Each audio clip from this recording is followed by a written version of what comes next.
Сәлем, менің құрметті оқушым. Бүгін 4-ші сыныптарға арналған қазақ тілі пәнінің 2-ші сабағын бастамақпыз. Сабағымызды бастамас бұрын арнамызға тіркеліп қоңырсау белгіні басуды ұмытпа. Бүгінгі сабағымыздың тақырыбы ауызша және жазбаша сөйлеу. Бүгінгі сабақта сен сызба арқылы мәтіннің мазмұнын болжауды және өз ойыңды дәлелдеп айтуды үйренетін боласың. Олай болса, 6-шы жаттығуға назар аударайық. Сызба арқылы тыңдайтын өлеңіңнің не туралы екенін болжап көр. Бізге сызбада ең алғаш болып 3 бақтым сөзі берілген, және сол сөздің жанына халқым, тілім, отаным сөздері берілген екен. Балалар осы сөздерді ести отырып, біздің ойымызға қандай өлең шумақтары келеді? Әрине, ақиық ақынымыз Мұқағали Мақатаевтың 3 бақтым өлеңі есімізге келеді. Өлеңнің не туралы екенін қалай анықтадың?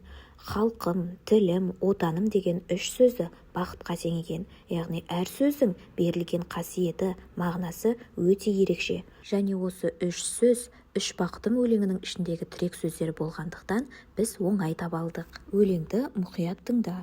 3 бақытым. Ең бірінші бақытым халқым менің.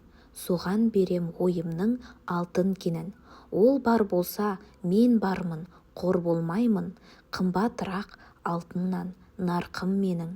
Ал екінші бақытым тілім менің. Таш жүректі тіліммен тілім дедім. Кей-кейде дүниеден түңілсем де, қасиетті тілімнен түңілмедім.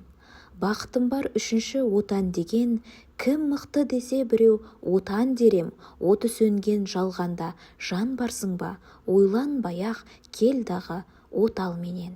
Мұқағали Мақатаев. Берілген өлең шумақтарымыздың ішіндегі мұқият, нарқы және түңілу сөздерінің мағынасын есімізге сақтап алайық. Мұқият сөзінің мағынасы белгілі бір іске немесе затқа ұқыпты болу және жауапкершілікпен қарау дегенді білдіреді. Нарқы деген сөзіміздің мағынасы бағасы, құны дегенді білдіреді. Ал түңілу дегеніміз көңіл күйе түсу немесе күрсіну деген мағынаны білдіреді. 7-ші жаттығу. Өлеңнің 2-ші шумағын жатқа жаз. Сөйлеудің қай түрін қолданасың? Оқушым, есіңде болсын, сөйлеудің 2 түрі болады: ауызша және жазбаша. Егер біз ауызекі тілде сөйлейтін болсақ, ол ауызша сөйлеуге жатады.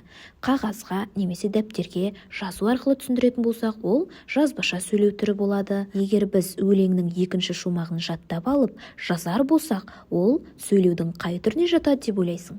Әрине, жазбаша сөйлеу түріне жатады. Өлеңдегі тілім дедім сөзі қандай мағынаны береді? Жұмсарттым, жібіттім, кестім.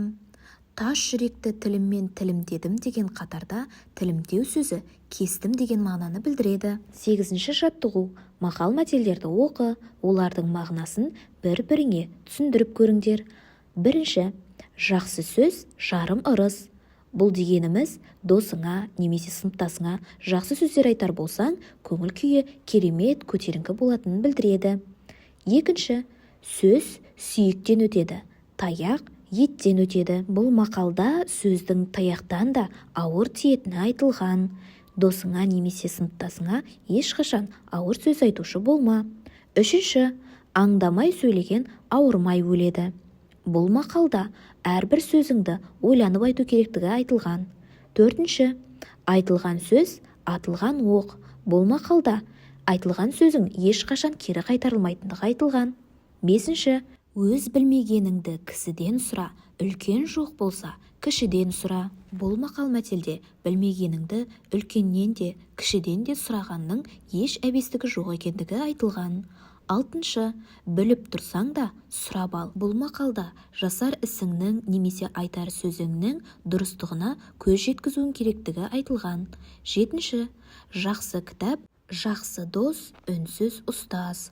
Бұл берілген мақал-мәтелде кітаптың қымбат қазына екені және бізді білмегенімізге үйрететін ұстаз ретінде теңестірілген. Жазбаша сөйлеу туралы айтылған мәтелді анықта.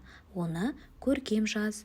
Берілген мақал-мәтелдердің ішінде жазбаша сөйлеу туралы айтылған 7-шісі жақсы кітап, жақсы дос, үнсіз ұстаз. Бұл дегеніміз кітап арқылы жазылған білімді біз санамызға тоқып аламыз. Дәптеріңе осы мәтелді көшіріп жазуды ұмытпа. Ал қалған мақал-мәтелдердің барлығы ауызша сөйлеудің түріне жатады. 9-ші жаттығу. Өлеңді түсініп оқы. Сөз қуаты шығарар ел төріне, жер бетінен самғатар көкшегіне. Екі нәрсе тірі адамға керегі, бірі көңіл, бірі тілдің желегі. Көңіл тілдің иесі, сүйенеді сөз тілге. Сөз күйресе, күйгені көңіл мен тіл көркіңде. Жүсіп Баласағұн. Өлеңдегі сөз қуаты тіркесі қандай мағынаны беретінін анықта. Әдемі сөз, дұрыс сөйлеу, сөздің күші. Берілген өлеңіміздегі сөз қуаты дегеніміз дұрыс сөйлеу керектігін білдіреді.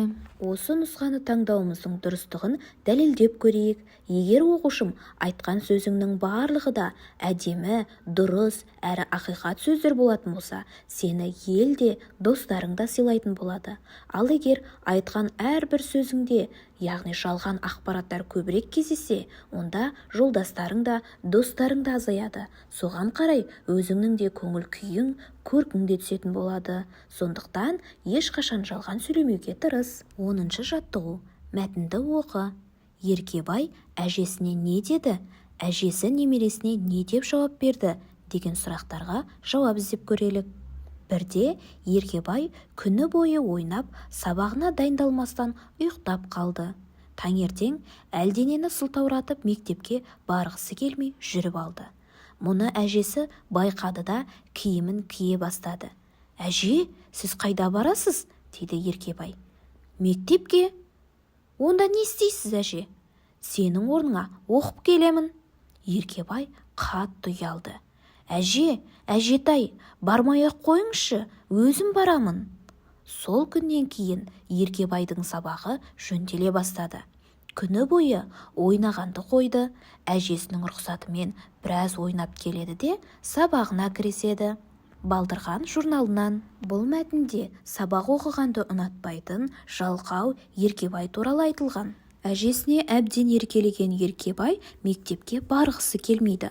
Ал әжесі сол Еркебайдың орнына киініп мектепке бармақшы болғанда, оның ол жақта не істейтінін Еркебай сұрағанда, «Сенің орныңа оқып келемін» деген бір сөзінен қатты ұялады. Және Еркебай бұл сөзден кейін жалқаулығын тыйып, әжесінің ақылын тыңдайтын болады. Еркебайдың өзгеруіне не әсер етеді?